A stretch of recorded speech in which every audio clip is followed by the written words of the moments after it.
uma entrevista e mais uma convidada.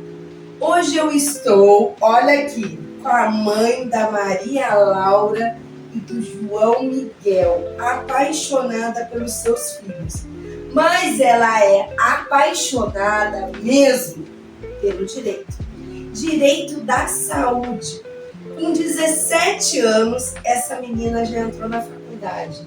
E com certeza que era este o caminho que ela queria seguir e perseguir. Não é fácil não, gente. Ela trabalha com a doença, com a saúde. Não só a saúde maternal, mas a saúde em geral.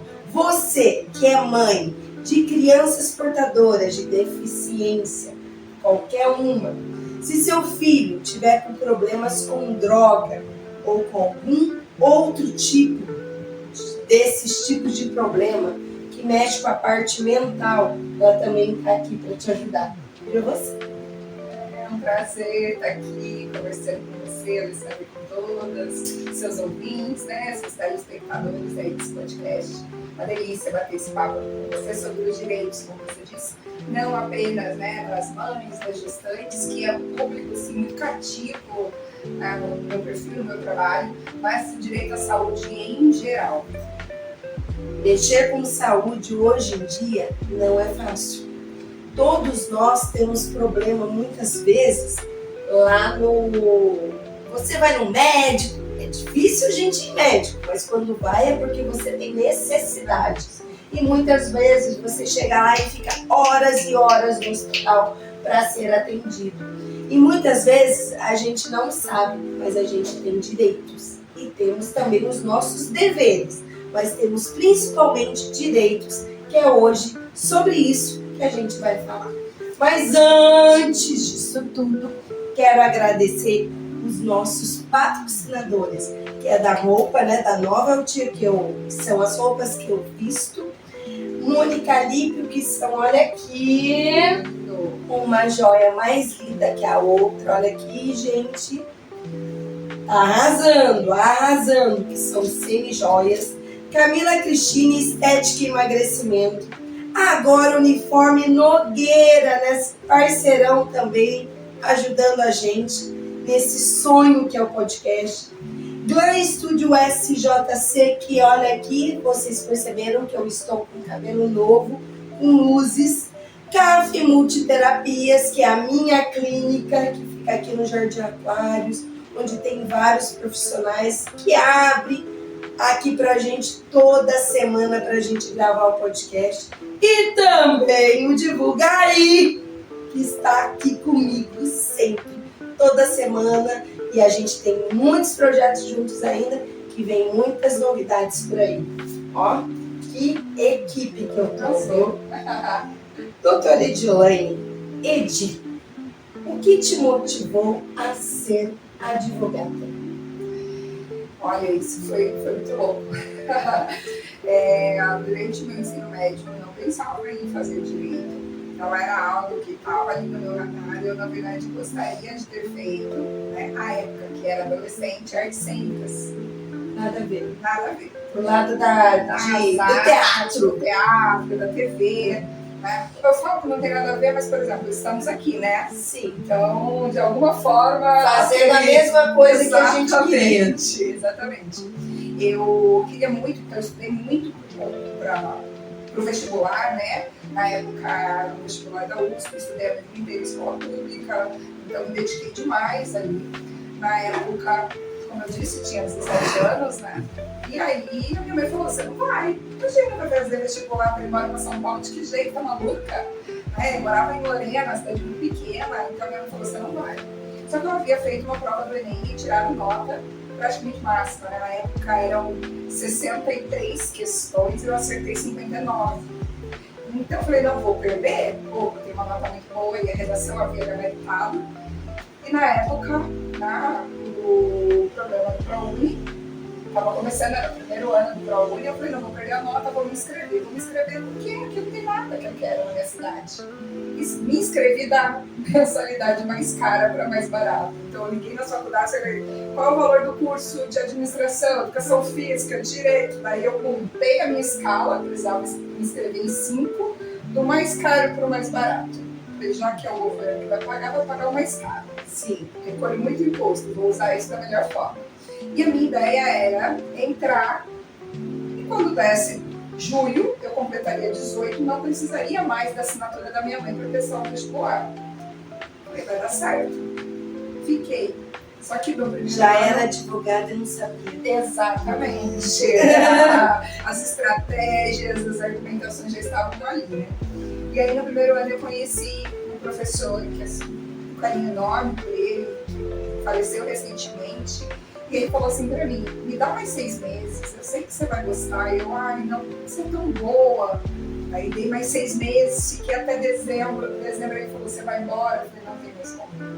Agora realmente o bichinho da justiceira me pegou. Você vê que a gente paga com a língua, né? Não tem como. Não tem jeito. E aí eu fiquei. E ela foi pro lado, gente, da defesa dos direitos, né? Da saúde. Isso sempre me pegou durante a faculdade, tanto que o meu TCC foi voltado para a questão da lei do SUS, como ela funciona, a diferença dela para outros países. Né? Porque sim, a lei que instituiu o SUS é uma lei maravilhosa.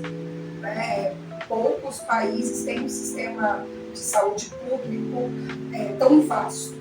O que acontece é que para ele funcionar, precisa que a administração, né, de fato, direcione aquela verba para a execução. Então, no meio do caminho, tem alguém que pega o dinheiro que iria, né, para a execução daquela lei.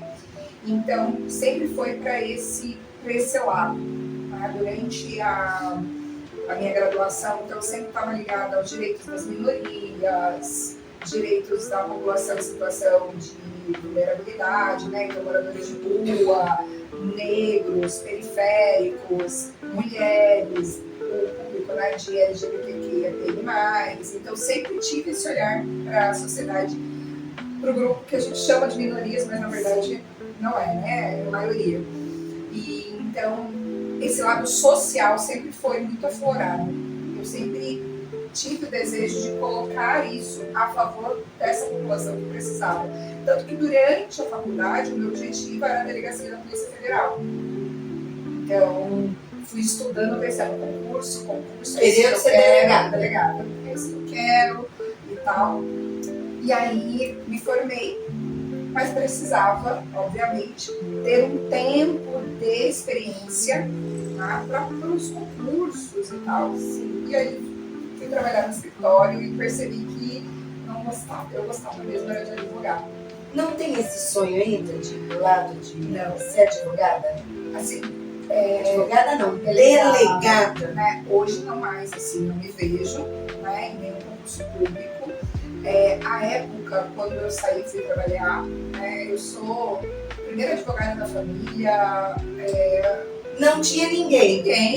Então foi. Tem muitas pessoas se inspiram em alguém, você não. Eu não tive ninguém na família, assim, nessa carreira, né? Ninguém. Até hoje não tem. Então, era para romper muitas coisas, né? Para ter aquele diploma. Meus pais não são formados em universidades, né? Tem curso técnico. Então, eu falei, vou ter que trabalhar para alguém. Não tem um tio ali para eu já cair dentro do... Vou ter que trabalhar para mim mesmo. Aí, trabalhei um tempo para os outros. Eu ainda não tinha 21 anos, né? Eu ainda não tinha ideia do poder que era cuidar da própria carreira, do próprio trabalho. Então, eu pensei, eu tenho que trabalhar para alguém. Ainda tinha uma ideia, né? Imagina, 2012, não era digital, os processos eram físicos. Tudo papel. Então, eu pensava assim, para eu sair da faculdade e montar meu próprio escritório, eu vou ter que gastar com uma escritura, eu tenho que alugar uma sala comercial, eu não tenho como, não tenho condições para isso. Então eu falei, não vai dar para mim, vou trabalhar para alguém. E trabalhei assim durante muito tempo. Só que eu advogava para hospitais e planos de saúde. Eu estava me fazendo muito mal, muito mal. Quando chegou a hora que bateu o desejo de ser mãe, eu falei, não vai dar para continuar aqui. Se eu continuar aqui, engravidar, eu vou ter que beber aonde? Eu vou ficar doente. E assim, eu não confiava em nenhum hospital da região, porque eu advogava para os hospitais, sabia o que acontecia por trás dos planos. Eu falei, não vai dar, eu preciso me afastar disso. Me afastei, tive meus filhos, mergulhei na maternidade. E quando eu falei assim, ok, esse é um belo papel a ser exercido, mas eu não quero ser só isso. Eu estou sentindo falta de voltar a ser mulher produtiva para além das quatro paredes da minha casa. Quero colocar o conhecimento que eu tenho e a experiência que eu adquiri estudando muito para ter meus filhos, né? Então, unir ali a questão da maternidade e voltar a trabalhar. E aí foi assim que eu voltei com 2 bebezinhos pequenos Debaixo dos seus braços. Na pandemia, numa mesinha no quarto de casa. E hoje em dia, doutora, essa parte online, né, virtual, queira ou não queira, ajudou tanto. Porque a doutora não trabalha só aqui em São José dos Campos. Ela acaba abrangendo até o mundo. Se alguém precisar de alguém fora do Brasil, você também. E de repente, você estando em São José dos Campos, você pode estar presente em vários lugares, em vários processos e ajudando várias pessoas. Quando você fala na sua parte social, você faz algum trabalho voluntário também? Hoje eu coloco o meu próprio trabalho, né, em voluntariado. Então eu tenho alguns processos no escritório que não cobrei para entrar, porque eu consigo olhar algumas, inclusive aquele primeiro processo que a gente estava conversando antes, né, meu primeiro processo de combate à violência obstétrica, eu não cobrei, né, a gente fala em pro bono, né, porque a gente percebe que o conhecimento e o direito, eles chegam em camadas a depender do nível na sociedade que essa pessoa está. Então, quanto mais distante de grandes centros, quanto mais distante do poder aquisitivo, menor a informação e menos direitos chegam. Não significa que essas pessoas não os tenham, mas elas não sabem que possuem. Então, quando eu pego o meu conhecimento e vou pulando esses grupos sociais e chego lá naquele, no periférico, no pobre, na preta, naquela mulher mãe solo, e coloco o meu trabalho a favor, eu estou dando para ela o mesmo que eu dou para aquele cliente que me paga mensalmente. Na verdade, não tem diferença. Não. Então, é um trabalho Enfim, também a social. doutora, ela é advogada de todos. A gente não tem que ter consigo, diferença. Exatamente. Eu não consigo, Isso obviamente, é humano. atender todo mundo que a gente gostaria. Hoje o escritório não sou só eu, né? A gente tem já, graças a Deus, uma equipe só de mulheres, na maioria mães, porque eu entendo também que o meu escritório pode ajudar outras mulheres na questão de trabalho, como foi para mim um ressurgir, né? Porque, na verdade, você pode ajudar pessoas que estão iniciando, que precisam de um abraço, precisam de um apoio para a pessoa levantar, né? Porque muitos falam assim, essa advogada é muito novinha, essa advogada não tem experiência, mas se você não der oportunidade, ela não vai ter experiência nunca, não é? Exatamente. Então tem que dar oportunidade sim, tem que começar lá de baixo, como nós começamos de baixo, né? E, assim, o direito, ele é um ambiente muito sexista, muito machista, muito patriarcal, né? Inclusive os assuntos que a gente leva para discussões no judiciário, né? Então, direito ao parto normal, violências obstétricas, é um assunto também novo dentro do judiciário. E o judiciário ele é composto, em sua maioria, por homens de 50, 60 anos, brancos, héteros. Então, poder ter um escritório 100% de mulheres, porque eu sei que a dificuldade delas em encontrarem um trabalho em outro escritório também existe, porque eu já fui uma delas, né? Já passou por isso. Passar por situações de assédio sexual no trabalho, porque assim, é novinha, menininha e tal. Isso era muito complicado. Então, também proporcionar para essas mães, essas mulheres que trabalham comigo, um ambiente saudável de trabalho, de acolhimento, de abertura para poder falar assim, olha, hoje eu tô com uma cólica infernal, desceu a menstruação e eu não tô legal. Tipo, poder falar isso e hoje eu falar, eu sei como é que é. A gente se coloca no lugar do semana outro. passada, fica tranquila. Ou, olha, meu filho acordou com febre e vou precisar levar. E ninguém vai fazer cara feia. As outras vão se colocar no lugar e vão administrar melhor o trabalho. E também para aquelas que nos procuram se sentirem seguras de abrir situações de muita vulnerabilidade, inclusive questões familiares, né? Uma vez que eu não advogo apenas para a mulher e para a mãe, mas a gente advoga pensando no direito do filho, aí o direito do pai que precisa, por exemplo, de uma cirurgia de próstata, por câncer de próstata. Mas eu quero ouvir o que essa mulher sente quando olha o pai dela com câncer, doente, lidando com a finitude da vida. Então, saber acolher ela por todos os lados para nós, no escritório, é um serviço muito importante. Mas um dos trabalhos que você faz, que é de grande valor, é o trabalho com a gestante. Sim.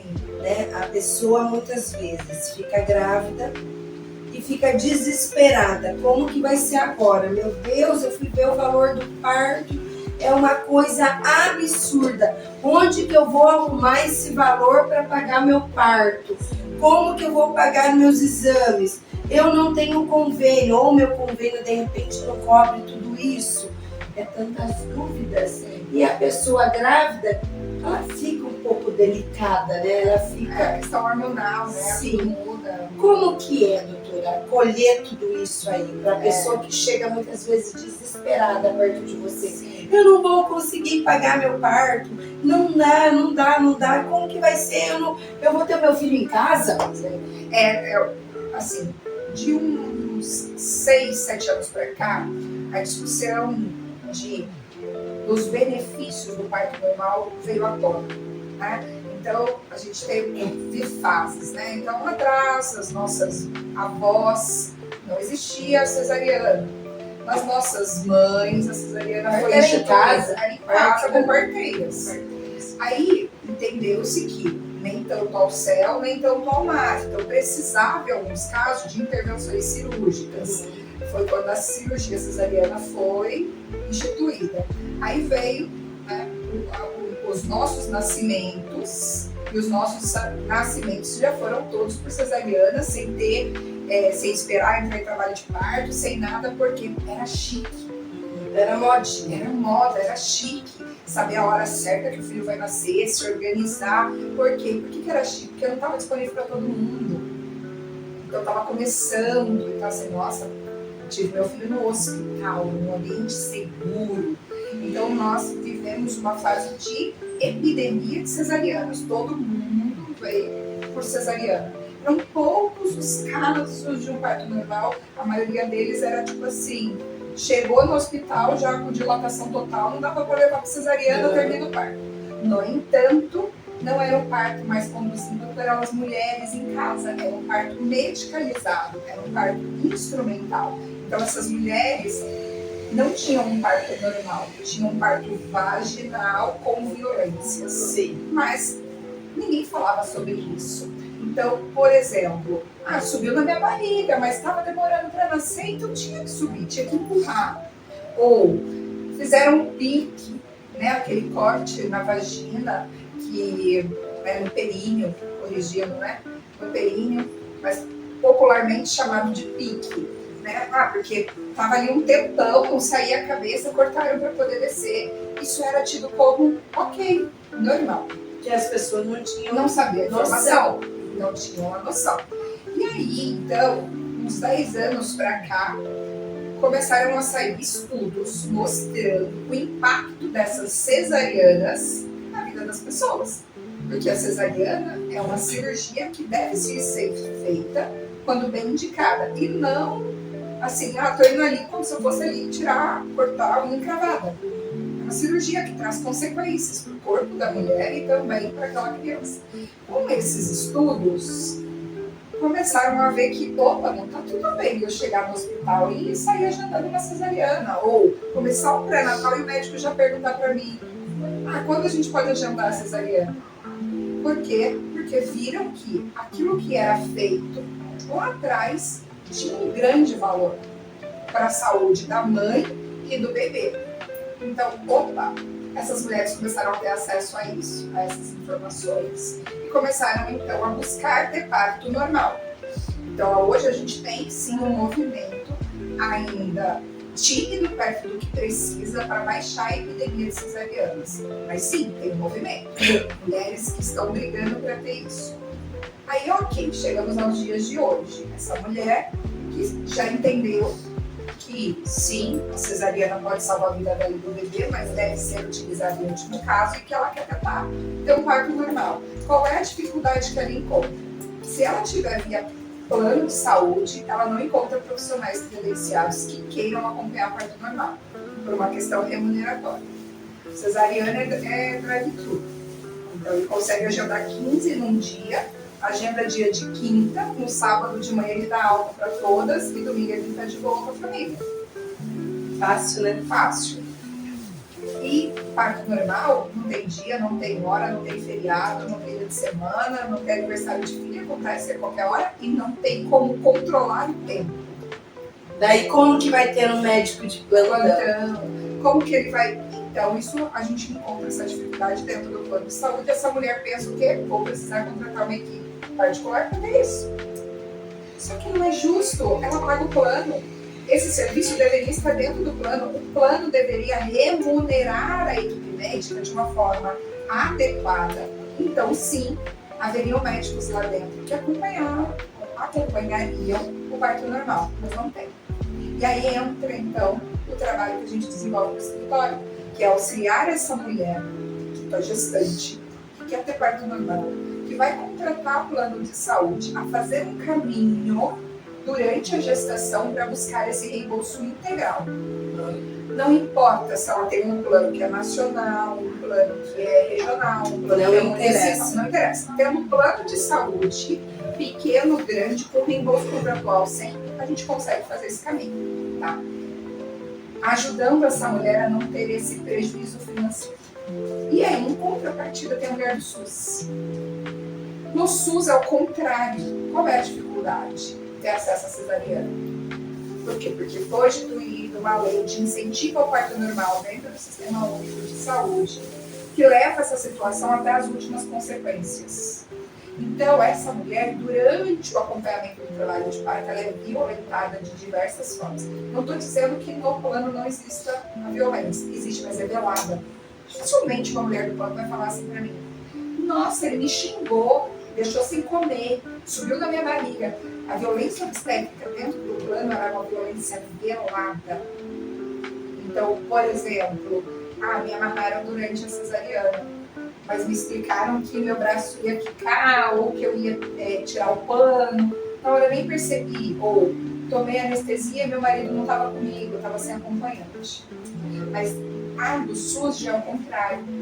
Os casos que precisam de intervenção, muitas vezes a intervenção não acontece a tempo. Então essa mulher quer fugir do parto normal e quer conseguir uma cesariana com 39 semanas para evitar passar por violências. E o que é considerada essa violência obstétrica? O que é isso? Sim, violência obstétrica. Primeiro a gente tem que desmistificar que ela não está ligada apenas ao momento do parto e tampouco apenas ao parto normal. Eu sei que é muito comum a gente mentalmente ligar só ao cenário do nascimento e ao parto normal, mas não é. Ela pode acontecer com a tentante, com a gestante, com a parturiente e com a puérpera, porque ela está ligada ao ciclo gravídico puerperal e não apenas ao parto. O fato dela ter o nome obstétrica não significa que eu estou falando do obstetra. É obstétrico porque é o fato de estar gestante. É o ciclo ali da tentante, gestante, parturiente e puérpera. Na verdade, é a equipe geral. E pode ser cometida, não deveria, né? Falar pode ser cometida, parece que eu estou autorizando, né? Mas ela, infelizmente, pode acontecer, né, do algoz ali ser qualquer pessoa envolvida. Então, desde a secretária do médico até o porteiro do hospital, a atendente que está fazendo a ficha da internação, todas elas, infelizmente, podem estar nesse local. E aí a gente pode dividir violência obstétrica em 5 tipos. Então, a gente tem a violência institucional. Então, o que é violência institucional? É aquela que quem promove é a própria instituição. Então, um exemplo, a mulher está no SUS, que chega até um hospital para se internar, ela está tendo contrações, então ela chega no hospital e fala assim, não tem vaga, ou pode ir embora. E aí ela começa a peregrinar. Ela vai indo de um hospital para outro, de um hospital para outro, e infelizmente às vezes o desfecho não é como deveria, porque essa mulher ficou sem assistência. Sim. Essa peregrinação é uma violência institucional. Tá? Uma outra violência institucional é o hospital do plano, quando permite que anestesista do plantão cobre anestesia em particular. É uma violência institucional. A instituição dá um aval na violência. Aí nós temos a violência medicamentosa excessiva. Então, o primeiro princípio da medicina é o princípio de não danar, não causar dano a outrem. O primeiro princípio é, na dúvida eu não faço nada, se algo pode ser prejudicial. Na medicalização excessiva, o caso que é mais comum é o que? Ocitocina. A ocitocina, que é aquele sorinho, né? Fala assim, colocar um sorinho, que fica ótimo. A ocitocina, ela salva vidas. Em que momento, por exemplo, numa hemorragia pós-parto, a gente usa a ocitocina para ajudar a contrair o útero e sanar aquela hemorragia. Mas quando essa mulher chega no hospital, é avaliada ali pela primeira triagem com a enfermeira, e ela já recebe um soro com ocitocina, eu estou injetando nessa mulher um soro, uma medicação, que vai provocar mais contrações. E essa mulher, a chance dela do quê? De desistir do parto normal. Porque o nosso corpo vai produzir ocitocina. E eles vão querer, eles vão conseguir o que eles querem. Que é te desmotivar. Ficar ali para cesariana que resolve em 15 minutos tudo isso. Então é uma medicalização excessiva. Quando eu olho para esse cenário, eu vejo que é como se todo mundo olhasse para aquela mulher e falasse, você não é detentora de direitos, você é um corpo que está trazendo alguém para o mundo. Então fica quietinha, não reclama, que eu tô aqui fazendo o melhor para você. Sabe o que eu vejo? Isso como comércio. É uma máfia. Você entrou lá, tudo é dinheiro, tudo é dinheiro. E você não tem o que fazer, porque você tá ali para ter seu filho, não tá tem o que fazer. Você tá vulnerável. Por isso que o estudo vem muito antes. Sim. Né? Aí a gente tem a violência física. Então, por exemplo, me amarraram na cesariana, subiram na minha barriga, fizeram o pique. Tudo isso é violência física. Eu tenho a violência emocional psicológica. Doutora, comigo aconteceu no meu parto. Eu estava tendo bebê e estava demorando para nascer. Daí a criança nasceu e nasceu com insuficiência pulmonar. Na hora, o ginecologista que estava lá de plantão chegou perto de mim e mostrou: olha, tô levando o seu filho porque olha o estado que ele está. Quando eu olhei aquilo, aquela criança, eu achei que a criança estava morrendo.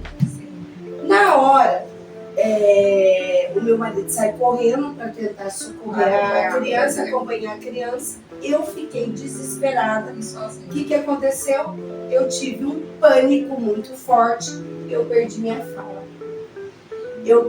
fala. Eu não voltava mais, eu não conseguia falar. E daí depois o meu ginecologista chegou e viu o estado que eu simplesmente desisti. Eu não conseguia falar, eu só fazia gestos. Parecia que eu tinha virado virei ali, eu fiquei uma muda. Assim. Na hora que chegou no quarto, o Daí o meu ginecologista chegou, porque ele não conseguiu chegar a tempo no parto. Ele chegou e ele falava, Lê, eu tô aqui com você. O que aconteceu? E eu fazia para ele, porque eu queria saber da criança. Eu não queria saber de mim. Se eu perdesse a vida ali na hora, tudo bem. Daí na hora eu dou um grito muito forte ali. Eu acho que eu pus o meu desespero para fora. Isso é visto como uma violência obstétrica. Porque na hora ali mexeu com o meu emocional de uma forma. Né? Depois eu contei o que aconteceu. Depois eu contei, falei, o médico chegou me mostrando, o meu ginecologista ficou muito bravo, ele chegou a processar o outro profissional, ele falou assim, não, isso é um absurdo, porque eu estava aberta, eu podia ter morrido ali na hora, então é um absurdo. Então como que as mulheres podem se proteger e denunciar isso? Porque ali na hora a gente está em defesa. Sem voz, né? O seu corpo. Que nem hoje. Eu estou extremamente sem voz, gente, afônica. Me desculpa por causa do ar-condicionado e por causa do ventilador. Eu tive uma alergia muito forte perante isso. Não é resfriado, não é nada disso. Mas é o calor. A gente está todo mundo morrendo de calor. Sim. É muito comum, né, nós mulheres somatizarmos num corpo físico que está no emocional. Então, esse médico, quando ele... Eu chamo de portador de CRM, tá? Quem só tem... Tá no lugar errado. Mas não atua verdadeiramente como médico, né? Então, esse portador de CRM, quando ele chega e ele joga em você a culpa por bebê estar ali, e você se sente impotente, você não conseguiu verbalizar nada, a sua voz some. O seu corpo físico estava mostrando o que você estava sentindo no emocional. Sim, imagina a minha cabeça como que ficou. E aí você está extremamente vulnerável, seu corpo acabou de passar por uma descarga de hormônios e tal, e é como se ele dissesse assim, a culpa é sua. Né? E aí você tem que lidar com a culpa no primeiro instante que você acabou de se tornar mãe para o mundo externo, né? Porque sim, nós nos tornamos mães com o positivo, mas para o mundo externo é quando o bebê nasce. Muito provavelmente, né? Só um adendo.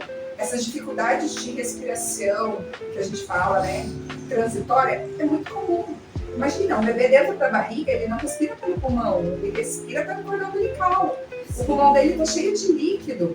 Quando ele sai, e a depender de como foi a evolução do seu trabalho de parto, se não foi da maneira correta, tranquila, calma, não há tempo para o pulmão se esvaziar do líquido que está lá dentro. Então esse bebê nasce com o pulmão cheio de líquido e ele vai demorar um pouco mais para fazer essa transição do líquido sair do pulmão, subir, ele, por exemplo, gorfar, né, que a gente fala soltar, ou até mesmo engolir, e aí ir para o estômago, urina, fezes, e o pulmão se encher de ar. Então, não é porque você errou em algo, entendeu, que isso acontece. Acontece porque vai acontecer. Porque mãe, doutora, leva a culpa. Tudo mãe pra nós. Culpada Exatamente. De tudo. Se o seu filho tá doente, se o seu filho aconteceu alguma coisa, se ele caiu, se ele não direito. Tudo problema. Não precisaria. Da mãe. Vamos lá, não precisaria que ele fizesse nada com você. Só dele falar assim, olha, ele tá com uma dificuldade de respiração transitória, mas ele vai ser bem. levado, tá? Você já se sentiria culpada. Sim, não precisaria que ele tivesse te colocado mostrado a situação, né? Exatamente. E aí, para essa mulher, né? Hoje, eu falo muito do papel do acompanhante, tanto que eu tô gravando um curso que vai ao ar. Por quê? Porque você, a mulher naquele momento, ela fica muitas vezes sem voz, literalmente, igual você ficou, porque ela tá, o corpo dela acabou de passar por descargas de hormônio, você tá sangrando, muitas vezes vai precisar de costura, vai ser analgesiada, você tá com o leite descendo, a pojadura, os hormônios todos envolvidos, um sentimento do misto. O emocional, se a criança tá bem. O emocional, se a criança tá bem. Ter que pensar em como denuncio, como eu reclamo, aonde que eu faço é demais muitas vezes. Poucas são as mulheres que conseguem, durante um momento, manter um pouco da racionalidade e peitar e discutir. A maioria não vai. Porque não é para ser racional. Todas as vezes que a gente leva muito para o mental, eu baixo a produção dos hormônios que iriam evoluir o trabalho de parto. Então eu tenho que desligar a minha cabeça para que o meu corpo produza os hormônios necessários. Então eu não posso exigir que ela seja racional. Sim. Se eu estou exigindo que ela evolua no trabalho de parto, uma coisa ou outra.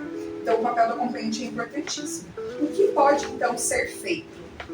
Muita coisa pode ser feita na hora.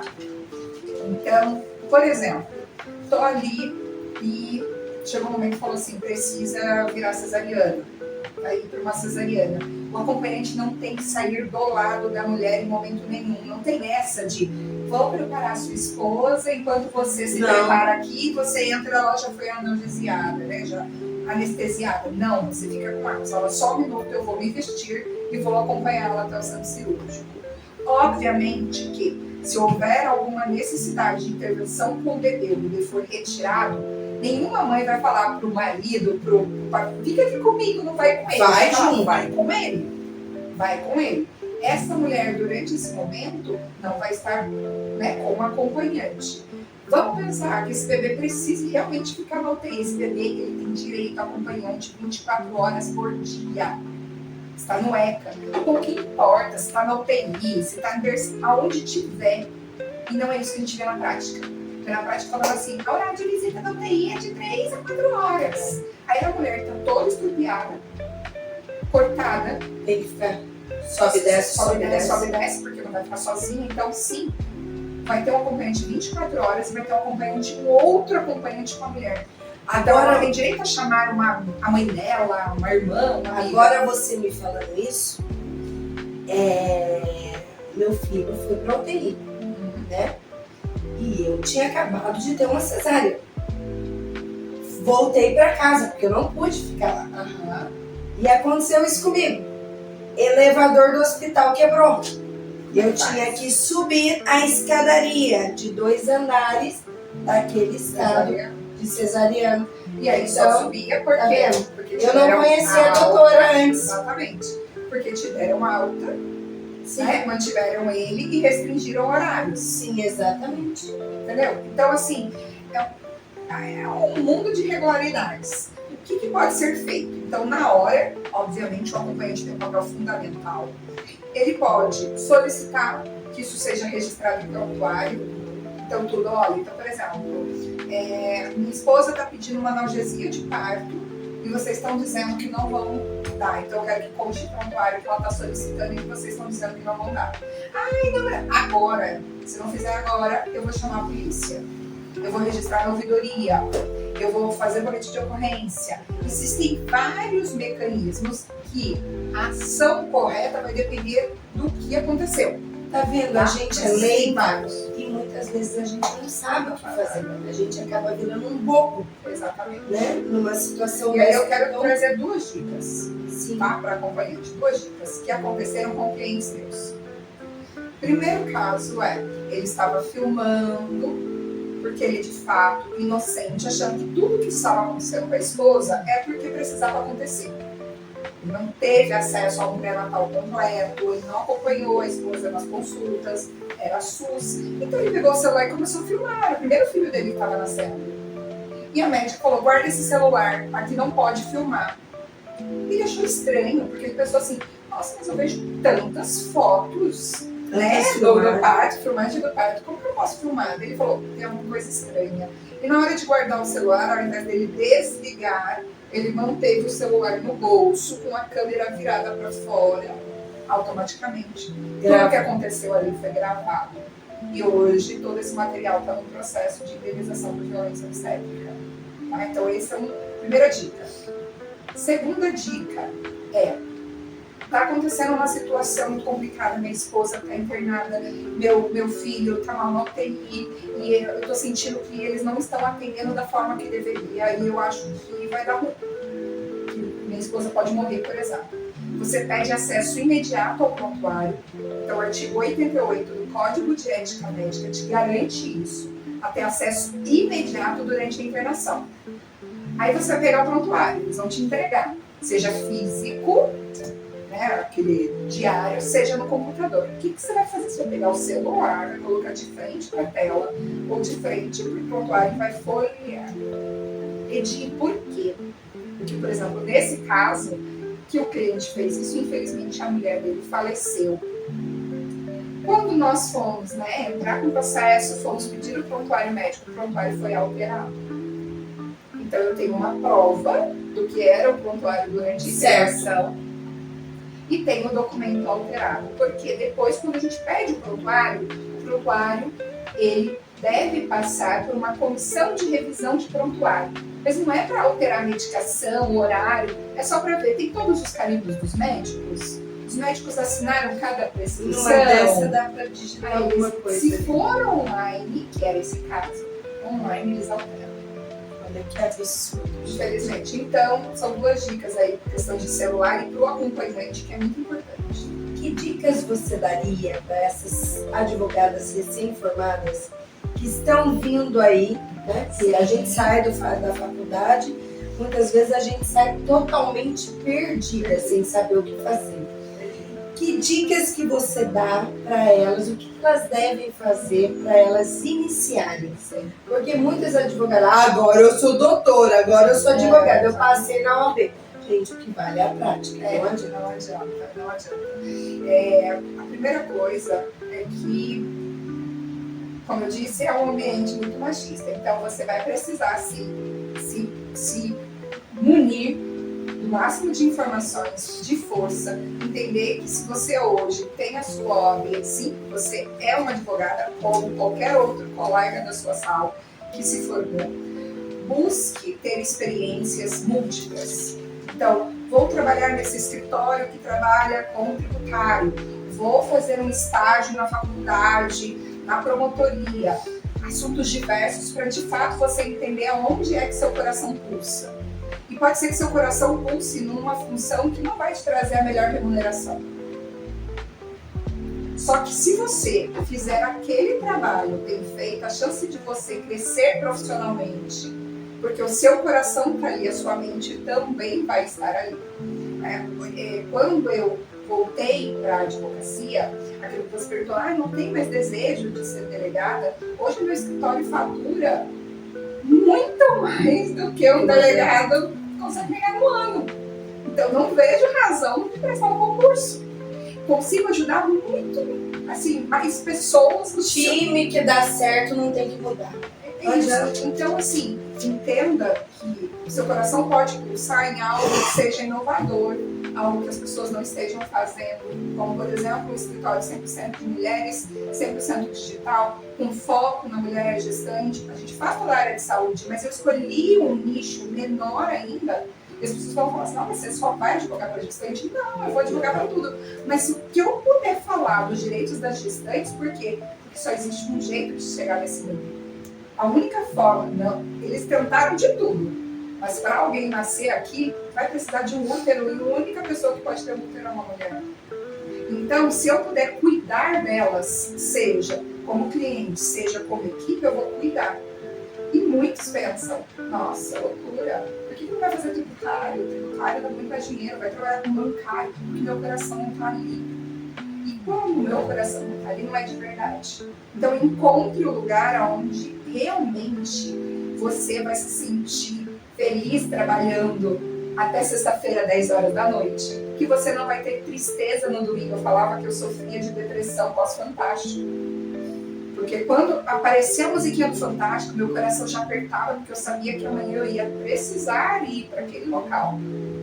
Mas até nas experiências ruins que eu tive nos outros ambientes, nos outros locais de trabalho, eles me moldaram para que hoje o meu escritório tivesse esse perfil.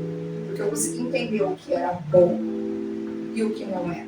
E detalhe, gente, se você sai recém-formada do direito, tenta entrar no escritório ou procura alguém que você entre, mas não pensando na parte financeira, mas pensar na parte de aprender. O aprender é primordial. Mas eu não vou ganhar nada com isso. Você está ganhando muito, gente.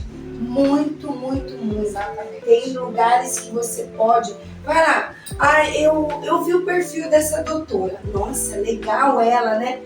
Vai, entra em contato com a doutora. Vai atrás. Vai ver algum caso com ela. Vai estudar algum caso com ela. Mas a doutora não tá me pagando nada. Gente, é aprendizado. Eu falo. Gente, quando eu fiz estágio, eu literalmente não ganhava R$1. Não. A ideia do estágio era, ele me ensina e eu estou disponível. Ele me ensina, eu estou disponível.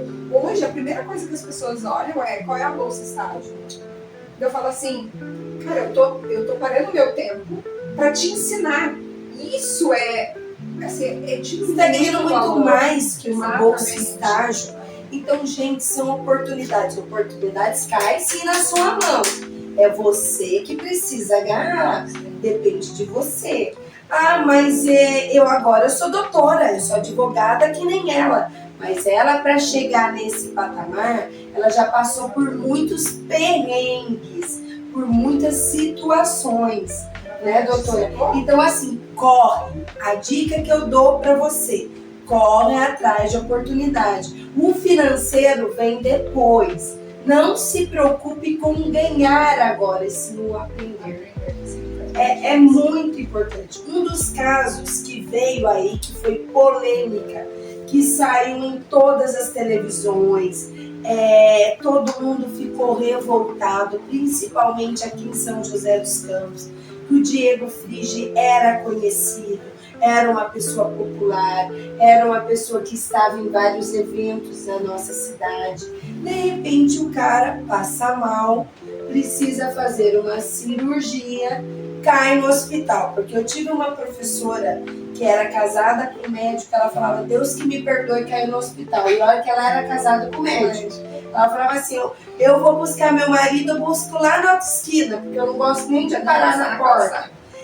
É você cair na mão de médicos incompetentes, que não tem esse lado humano nenhum. Conta um pouquinho desse caso e por que você entrou nesse caso, nessa causa, e como que está esse processo. Hoje a gente representa a mãe e o filho do Diego Frigi, que é uma criança, né, que hoje Quantos anos tem? Eu acho que ela tem 4. Que hoje é só a mãe, né? Que é a ex-esposa do Diego.